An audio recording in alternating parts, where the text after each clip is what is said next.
Milo, oh my goodness, you're so big. So my friend left him some treats and literally said he might have chosen to not use the pee pad, whatever.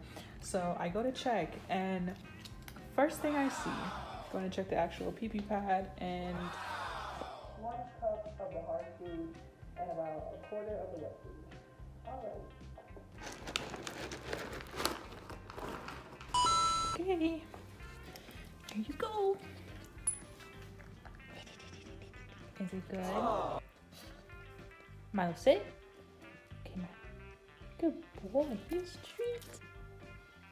King shit. Alrighty, little dude. I'll see you in the morning.